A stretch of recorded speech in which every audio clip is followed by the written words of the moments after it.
जगन का शहर में एक होटल था। जगन बहुत ही लालची था। वो हमेशा सोचता कि किस तरह कम खाना देकर कस्टमर से ज्यादा पैसे ठग सके। कालू वहाँ काम करता था। वो एक सीधा साधा लड़का था। हमेशा वो लोगों की भलाई करता। उसे जगन का लालचीपन पसंद नहीं था। एक दिन जगन के होटल पर गांव का एक गरीब किसान रतन अपनी पत्नी और बेटे के साथ आता है।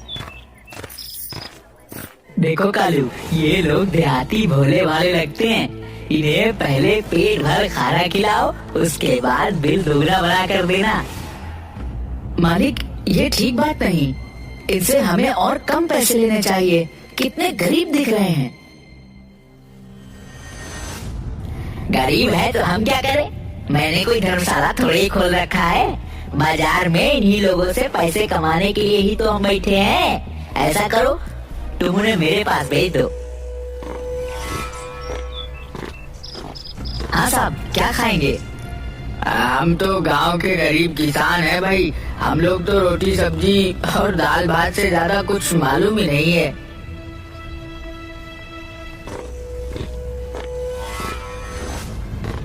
अबे कस्टमर को बैठाएगा भी यहाँ बाहर से ही भगा देगा। चल अंदर जाकर टेबल साफ कर। अरे अरे भैया, क्यों डांट रहे हो बच्चे को? मैं ही खाने के बारे में पूछा था इससे। अरे सर, पूछना क्या, अंदर आइए। आप हमारी लक्ष्मी हैं। ग्राहक भगवान होते हैं। आइए बैठिए। आपका ही होटल है, आपसे ज्यादा थोड़े ले लूंगा। अरे वैसी बात नहीं, पूछना जरूरी है ना। जो भी पैसे लाए थे डॉक्टर के फीस और दवाई में चली गई। श्रीमती को भूख लगी थी तो सोचा थोड़ा खाना खिला दूं। अरे आइए बैठिए। कालू, इन लोगों के लिए स्पेशल थाली लगाओ। कालू 300 रुपए वाला 3 स्पेशल थाली लेकर आता है। लीजिए साहब, ये रही आपकी स्पेशल थाली। पर मेरे पास सिर्फ 30 रुपए ही हैं। मालिक, इनके पास पैसे नहीं है। अबे पैसे नहीं है तो क्या खाना छीन लेगा? खाने दो इनको। आज भी लोगों में इंसानियत जिंदा है। कितना बड़ा मानुस है ना होटल का मालिक। हाँ, कितना अच्छा व्यवहार है। भगवान ऐसे लोगों को हमेशा अन्न भंडार भरे रखना। पिताजी, खाना तो बहुत अच्छा है। साथ में बड़ा वाला रसगुल्ला मिल जाता तो मजा आ जाता।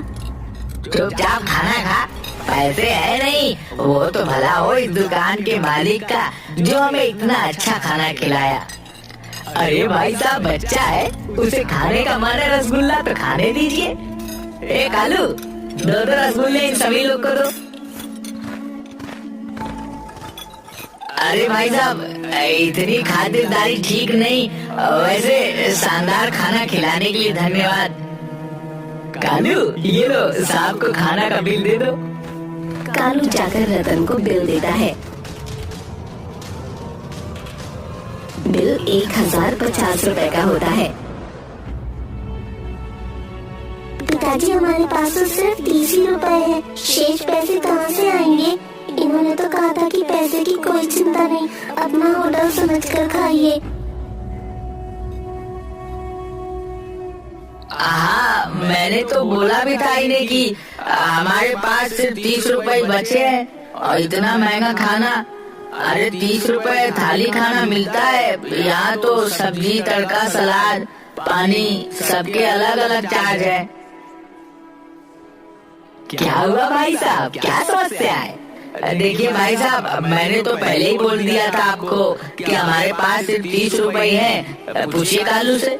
हाँ मालिक, मैंने आपको पहले ही बता दिया था। सुन लीजिए, आपने ही बोला था कि पैसे नहीं है तो क्या खाना छीन लेगा।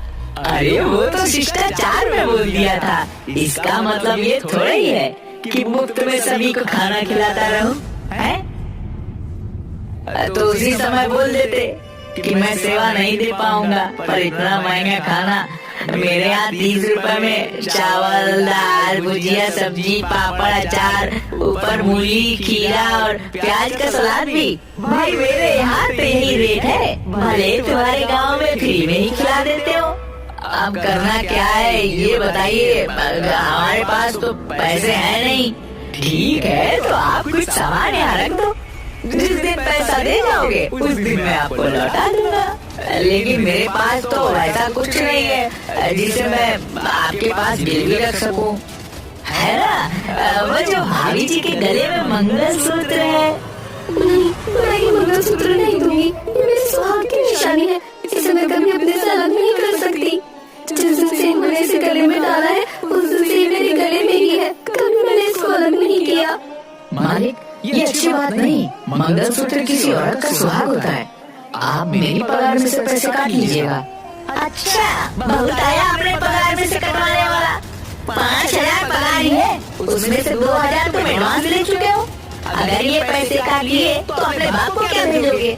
कुछ भी हो जाए, ये भी मेरी माँ के समान है और मैं किसी भी माँ को इस तरह बेइज्जत होते नहीं देख सकता। जाओ चाचा, आप लोग जाओ। बेटा, तुम्हारा ये उपकार मैं जीवन भर नहीं भूलूंगा। अगली बार जब भी मैं शहर आऊंगा तुम्हें खोज कर तुम्हारा पैसा लौटा दूंगा। अरे चाचा, पैसा लौटाने की जरूरत नहीं है।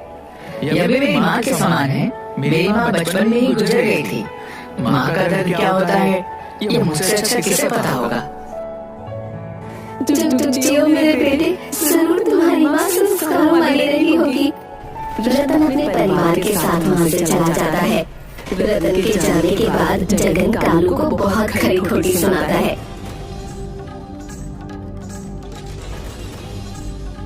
कालू घूमकर घूट पीकर रह जाता है।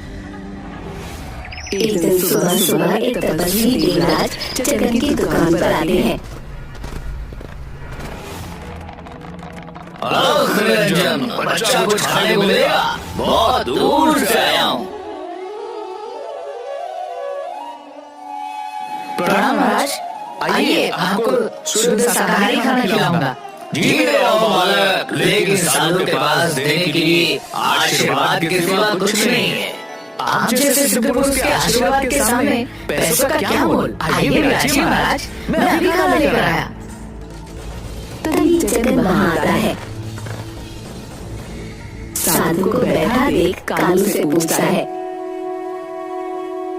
क्यों रे कालू, ये नई थाली और गिलास में खाना क्यों ले जा रहा है?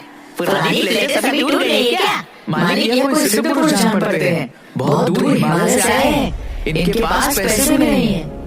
नई थाली में इसलिए खाना दिया हूँ क्योंकि हमारे यहाँ अधिकतर बर्तन मांसाहारी हैं। अपने खाने की औकात तो है नहीं, लेकिन व्यवहार तो ऐसा करते हो जैसे किसी राजा खानदान से हो। चलो जाओ और चुपचाप साधु को बोलो यहाँ भीख नहीं मिलता है, अब कहीं और जाकर भीख मांगे। नहीं, मैं ऐसा नहीं कर सकता। किसी को खाना पर से नहीं उठा सकता। ये तो तपस्वी हैं। आप मेरा पगार दीजिए और उसमें से इनका पैसा काट लीजिए।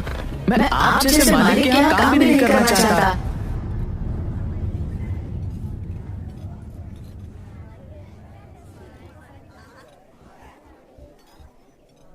तेवर तो नवाबों जैसे हैं तुम्हारे। ये लो एडवांस। रतन का साधु को पैसा काटकर 1950 रुपया है और फुट रहा है। ठीक है, इसमें से 300 रुपए और रख लो, मेरे आज के खाने का।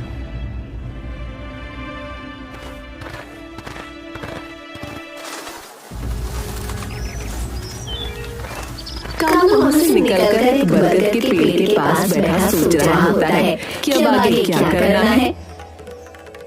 तभी वहाँ पर तपस्वी देवराज आते हैं। क्या हुआ बालक, यहाँ पर ऐसे क्यों उदास होकर बैठे हो?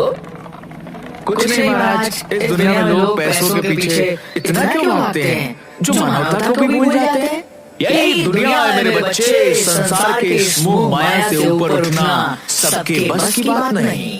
वैसे तुमने मुझे बहुत बढ़िया खाना खिलाया, लेकिन खाने के बदले तुम मुझसे कुछ लेना भूल गए। मैं कहाँ कुछ बोला?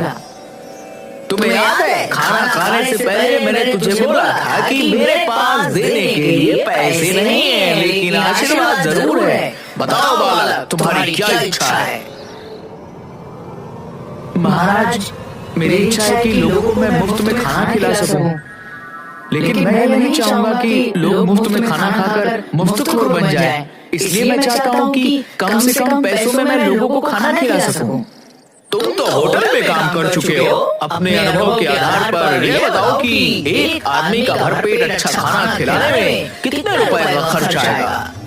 जी 50 रुपए में अच्छा से अच्छा खाना हो जाएगा। ठीक है, मैं तुम्हें आशीर्वाद देता हूँ कि तुम जो भी गरीबों के भोजन बनाओगे वह 10 गुना हो जाएगा। तुम्हारे 1 किलो चावल से 10 किलो भात बनेगा। इस तरह 50 आदमी का खाना 500 लोग खा सकेंगे।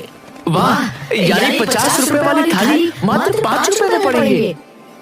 महाराज, आपने मेरे जीवन के लक्ष्य को बहुत ही आसान बना दिया। तभी रतन कालू को खोजते खोजते वहां पहुंचता है। अरे कालू, तुम यहाँ बैठे हो? मैं तुम्हें होटल में खोज रहा था। पता चला कि तुम काम छोड़ चुके हो। ये लो तुम्हारी अमानत, 1050 रुपए। अरे चाचा, मैंने तो पहले ही कहा था कि ये पैसे आपको देने की जरूरत नहीं है। अरे यह तो तुम्हारी अमानत मेरे पास थी। वक्त पर तुमने मेरी इज्जत बचाई, यही काफी थी। उसके लिए फिर से एक बार धन्यवाद। ठीक है चाचा, आपने पैसे बहुत समय पर दिए हैं। अब मैं अपने पास के 3000 जो 15,000 रुपए के बराबर है, उससे सस्ता होटल खोल सकूंगा। यह तो बहुत अच्छी बात सोची है तुमने। मेरा बेटा बंकू ऐसे ही बैठा रहता है, उसे भी अपने साथ इस होटल में रख लो। जी जरूर चाचा, मुझे अभी कई ईमानदार साथियों की जरूरत पड़ेगी। ठीक है बेटा, अब मैं चलता हूँ। तुम अपनी इसी ईमानदारी और जज्बे को हमेशा बनाए रखना। जी महाराज, प्रणाम। मैं भी चलता हूँ बेटा। कल से बंकू तुम्हारे होटल में काम करने आ जाएगा।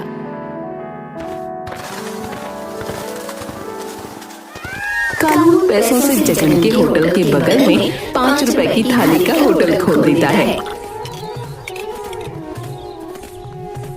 पहले तो लोग 5 रुपए की थाली का बोर्ड देखकर इसे मजाक समझते हैं, लेकिन जब होटल के अंदर खाना खाते हैं तो उन्हें आश्चर्य होता है कि 300 से 400 वाले खाने को वो मात्र 5 रुपए में कैसे खिला रहा है। लोग उसे बहुत धन्यवाद देते हैं। जगन का होटल बंद हो जाता है क्योंकि वही खाना 5 रुपए में कालू के होटल में उपलब्ध था। जगन कंगाल हो जाता है। एक दिन भीड़ में जगन खाना खाने आता है। भाई, आधा प्लेट खाना देना। आधा प्लेट क्यों सेठ, पूरा प्लेट खाओ। काहे का सेठ, आज के तारीख में मैं कंगाल हो चुका हूँ और मेरे पास 3 ही रुपए हैं। कोई बात नहीं सेठ, मैं आपको पहचानता हूँ। आपका पैसा मैं दे दूंगा।